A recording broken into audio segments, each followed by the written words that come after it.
നമസ്കാരം. ഈ നൂറ്റാണ്ടിലെ ഏറ്റവും വലിയ തമാശ കേൾക്കണം. യുദ്ധം നിർത്താൻ വേണ്ടി പശ്ചിമേഷ്യയിൽ നടക്കുന്ന യുദ്ധം നിർത്താൻ വേണ്ടി അമേരിക്ക മുന്നിട്ടിറങ്ങുന്നു. ഏറ്റവും വലിയ തമാശ. ആരായി യുദ്ധം തുടങ്ങിയത്? അമേരിക്കയും ഇസ്രായേലും.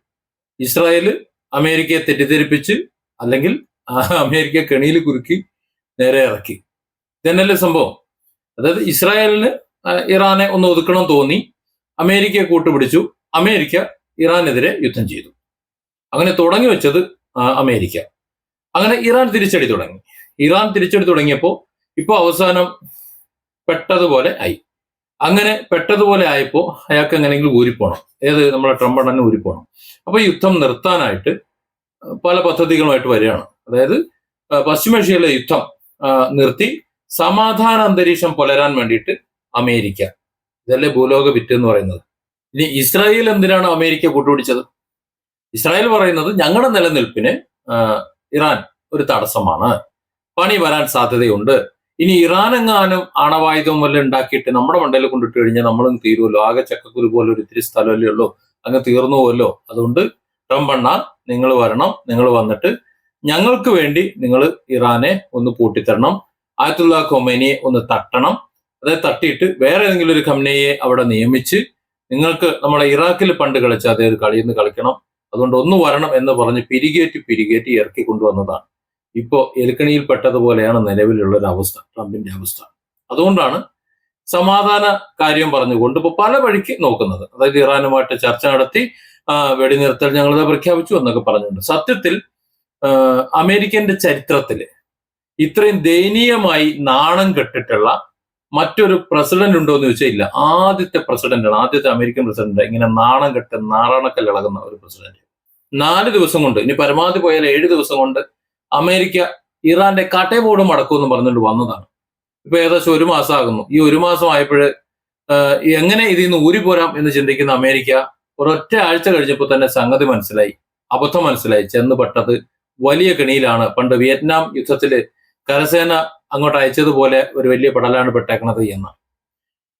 ആകാശത്ത് നിന്നുകൊണ്ട് ഇറാനെ ആക്രമിച്ചുകൊണ്ട് തരിപ്പണമാക്കാമെന്നല്ലാതെ ഇറാന്റെ തിരിച്ചടികൾ തടയാനോ അതല്ലെങ്കിൽ ഇറാനെ പൂട്ടിക്കെട്ടാനോ തങ്ങൾക്ക് കഴിയില്ല എന്നുള്ള തിരിച്ചറിവ്. അതായത് വലിയ അപകടമാണ് വരുന്നത്. തങ്ങൾ മുഖാന്തരം ലോകത്തിന് മുഴുവൻ വലിയ സാമ്പത്തിക പ്രതിസന്ധിയും ഊർജ്ജ പ്രതിസന്ധിയാണ് വന്നുകൊണ്ടിരിക്കുന്നത്. അതുകൊണ്ട് തന്നെ ലോകത്തെ മുഴുവൻ രാജ്യങ്ങളും അമേരിക്കക്കെതിരെ തിരിയുന്ന, തങ്ങളുടെ സഖ്യകക്ഷികൾ പോലും തങ്ങൾക്കെതിരെ തിരിയുന്ന ഒരു സാഹചര്യമാണ് വരുന്നത് എന്ന് അമേരിക്കയ്ക്ക് മനസ്സിലായത് ആഴ്ചകൾ കൊണ്ടാണ്. വളരെ പെട്ടെന്ന് മനസ്സിലായി. ഇനി ഒരു പക്ഷേ ഇത്തരത്തിൽ ഏതെങ്കിലും ഒരു എലിക്കണി കൊണ്ടുവന്ന് വെക്കുമെന്ന് ചോദിച്ചു കഴിഞ്ഞാൽ സംശയമാണ്. പക്ഷെ ട്രംപ് ആയതുകൊണ്ട് പറയാനും പറ്റൂല. ഏതായാലും ഈ ഒരു യുദ്ധം കൊണ്ട് ഗുണമുണ്ടായത് 2 രാജ്യങ്ങൾക്കാണ്. അതിലൊന്ന് ഇറാനാണ്. ഇറാന് ആത്യന്തികമായി ഒന്ന് പരിശോധിക്കുകയാണെന്നുണ്ടെങ്കിൽ അവരുടെ കുറച്ച് നാശനഷ്ടങ്ങൾ, കുറെ ബോംബിങ്ങിലൂടെ കുറെ നാശനഷ്ടങ്ങൾ ഒത്തിരി ഉണ്ടായിട്ടുണ്ട്, കുറെ ആളപായം ഉണ്ടായിട്ടുണ്ട്. പക്ഷെ സാമ്പത്തികമായി ഇറാന് വലിയ ലാഭമാണ്. ഇപ്പോ എണ്ണ വില $110 എത്തി നിൽക്കുക. ഈ യുദ്ധം ഇങ്ങനെ മുറുകിക്കൊണ്ട് നിൽക്കുമ്പോഴും ചൈനയിലേക്ക് എണ്ണ നിരുപാധികം നിർബാധം ഒഴുകിക്കൊണ്ടിരുന്നു. പുതിയ റേറ്റിലെ എണ്ണ ഒഴുകുന്നത്. കാരണം അന്താരാഷ്ട്ര വിപണിയിൽ വില കൂടുമ്പോൾ ആ വില കൂടുന്നതനുസരിച്ച് എണ്ണ ഒഴുക്ക് അങ്ങനെ ഉണ്ടാവും. പിന്നെ ഹോർമൂസിലൂടെ എണ്ണ ഒഴുകിയത് ഇന്ത്യ അടക്കമുള്ള ആകെ 4 രാജ്യങ്ങൾക്ക്. ബാക്കി അമേരിക്കയ്ക്കോ അമേരിക്കയുമായി ബന്ധപ്പെട്ട സഖ്യകക്ഷികൾക്കോ ആർക്കും അതുവഴി എണ്ണ ഒഴുക്കില്ല. അതേസമയം ഇറാനുമായി ബന്ധപ്പെട്ട് നിൽക്കുന്ന, ഇറാനുമായി ഒരു അല്പമൊക്കെ സൗമനസ്യമുള്ള രാജ്യങ്ങൾക്കെല്ലാം യഥേഷ്ടം എണ്ണ കൊണ്ടുപോകാൻ പറ്റുന്നുണ്ട്.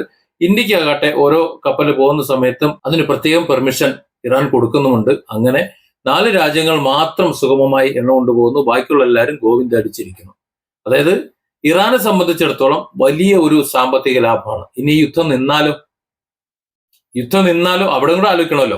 യുദ്ധം നിന്ന് കഴിഞ്ഞാലും ഇറാന് സാമ്പത്തിക ലാഭമാണ്.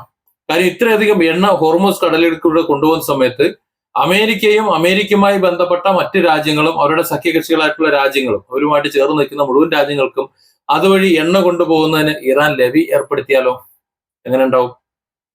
അങ്ങനെ ഏർപ്പെടുത്തും എന്ന് തന്നെയാണ് ഇപ്പോ വാർത്താ മാധ്യമങ്ങൾ പറയുന്നത്. അത് സംഭവിക്കാൻ സാധ്യതയുണ്ട് എന്ന്. അതായത് യുദ്ധം അവസാനിച്ചാലും ഇറാന് താൽക്കാലികമായി കുറെ ജീവഹാനിയും കുറച്ച് സാമ്പത്തിക നഷ്ടമുണ്ട്. പക്ഷെ ശരിക്ക് സാമ്പത്തിക ലാഭം ഒന്ന് ഇറാനാണ്, 2 റഷ്യക്കാണ്.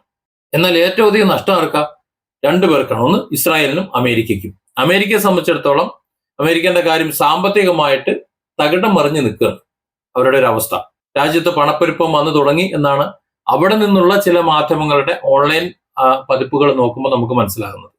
പിന്നെ ഇസ്രായേൽ പുറത്തു പറയുന്നില്ല എന്നുണ്ടെങ്കിലും ഇസ്രായേലിൽ ടെലവീവ് അടക്കമുള്ള അവരുടെ മറ്റ് ആണവ നിലയങ്ങൾ അടക്കമുള്ള മറ്റു പല കേന്ദ്രങ്ങൾ, ആയുധപ്പുരകൾ അടക്കമുള്ള എല്ലാ മേഖലകളും ഏകദേശം ഇറാൻ തീരുമാനമാക്കിയിട്ടുണ്ട്. അത് മാത്രമല്ല, ഇറാനെ കടന്നാക്രമിച്ചുകൊണ്ട് ഇസ്രായേൽ ഇറാന്റെ ജനവാസ മേഖലയിലേക്ക് മിസൈലുകൾ അയക്കുമ്പോൾ അല്ലെങ്കിൽ ബോംബിടുമ്പോൾ അതേ നാണയത്തിൽ തിരികെ ഇങ്ങോട്ട് ജനവാസ മേഖലയിലേക്കും മറ്റും ക്ലസ്റ്റർ ബോംബുകൾ ഘടിപ്പിച്ചിട്ടുള്ള മിസൈലുകളാണ് ഇപ്പോൾ തൊടുത്തുവിടുന്നത്. കാരണം ഇസ്രായേലിന്റെ ആൻഡോമുകളൊക്കെ ഏകദേശം നിർജ്ജീവമായി കഴിഞ്ഞു, കണ്ടെത്താൻ കഴിയുന്നില്ല. മാത്രമല്ല, ഏറ്റവും ലേറ്റസ്റ്റ് ടെക്നോളജി മിസൈലുകളാണ് ഇപ്പോൾ വന്നുകൊണ്ടിരിക്കുന്നത്. അതാകട്ടെ ഇറാനും റഷ്യയും ഒക്കെ സാങ്കേതിക വിദ്യ പങ്കുവച്ചുകൊണ്ട് ഉണ്ടാക്കിയിട്ടുള്ളതാണ് എന്നും വാർത്താ മാധ്യമങ്ങൾ റിപ്പോർട്ട് ചെയ്യുന്നുണ്ട്. ചുരുക്കം പറഞ്ഞാൽ ഇറാനും റഷ്യയ്ക്കുമാണ് ഈ യുദ്ധം കൊണ്ടുണ്ടാകുന്ന നേട്ടം. യുദ്ധം ഉണ്ടാക്കിയ ഇസ്രായേലിനോ ഇസ്രായേൽ കൂട്ടുപിടിച്ച അമേരിക്കയ്ക്കോ ഈ യുദ്ധം കൊണ്ട് യാതൊരു ഗുണവുമില്ല. ലോകരാജ്യങ്ങളുടെ ഇടയിൽ അമേരിക്കൻ പ്രസിഡന്റ് ഡൊണാൾഡ് ട്രംപ് ഒറ്റപ്പെടുന്ന ഒരു കാഴ്ച കൂടെയാണ് കാണുന്നത്. അതുകൊണ്ടാണ് കൃത്യം 2 ആഴ്ച കഴിഞ്ഞപ്പോൾ തന്നെ ട്രംപിന് മറ്റുള്ള രാജ്യങ്ങളെ, സഖ്യരാഷ്ട്രങ്ങളെ കാലുപിടിക്കേണ്ടി വന്നത്. ഹോർമൂസിലൂടെ എണ്ണ കൊണ്ടുപോകണം, നിങ്ങൾ എല്ലാവരും കൂടെ വരൂ, നാറ്റോ രാജ്യങ്ങളോടടക്കം മുഴുവൻ ആൾക്കാരോട് നിങ്ങൾ വരൂ, നിങ്ങൾ സഹായിക്കൂ, നമുക്ക് ഒരുമിച്ച് ഫൈറ്റ് ചെയ്യാം. ഒരു മനുഷ്യൻ മൈൻഡ് ചെയ്തില്ലല്ലോ. ട്രംപ് ഒരൊറ്റ മനുഷ്യൻ ട്രംപിന്റെ ആ വാക്ക് ചെവിക്കൊണ്ടില്ല എന്നുള്ളത്. അതായത് ട്രംപിനെ സ്വന്തം കൂടെ ഉള്ളവർക്ക് പോലും കുടിച്ച വെള്ളത്തിൽ വിശ്വാസമില്ലാത്ത അവസ്ഥയായി. പ്രത്യേകിച്ച് മിഡിൽ ഈസ്റ്റിലുള്ള രാജ്യങ്ങൾക്ക് ആർക്കും വിശ്വാസമില്ലാത്ത അവസ്ഥയായി. കാരണം അവിടെ സൈനിക താവളങ്ങളെല്ലാം ഉണ്ടാക്കി വെച്ചത്, അവർക്ക് സ്പേസ് ഉണ്ടാക്കി കൊടുത്തത് ആ രാജ്യങ്ങളെ സംരക്ഷിച്ചോളാം എന്നുള്ള വാക്കുമേല. ഇവിടെ അമേരിക്ക ആ താവളങ്ങളിൽ നിന്നുകൊണ്ട് ഇറാനെ ആക്രമിക്കുമ്പോൾ അല്ലെങ്കിൽ അതിന്റെ സപ്പോർട്ടോടുകൂടി ഇറാനെ ആക്രമിക്കുമ്പോൾ ഇറാൻ തൊടുത്തുവിടുന്നത് അമേരിക്കൻ ബേസുകളിലേക്ക് മാത്രമല്ല, അതിനെ ആരൊക്കെ സഹായിക്കുന്നുണ്ടോ അവരുടെ തന്ത്രപ്രധാനമായ സ്ഥലങ്ങളിലേക്ക് കൂടിയാണ്. ഇസ്രായേലിൽ മാത്രമല്ല ഇറാൻ അടിച്ചുകൊണ്ടിരിക്കുന്നത്.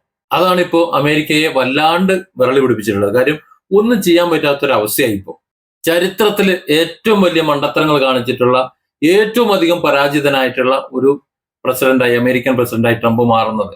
ഒബാമ ഒരു കരാർ ഇറാനുമായിട്ട് ഒരു വ്യാപാര കരാർ ഉണ്ടാക്കിയിരുന്നു. ആ കരാർ ട്രംപ് എണ്ണ വന്ന ഉടനെ ആദ്യം ആ കരാറങ്ങ് റദ്ദ് ചെയ്തു.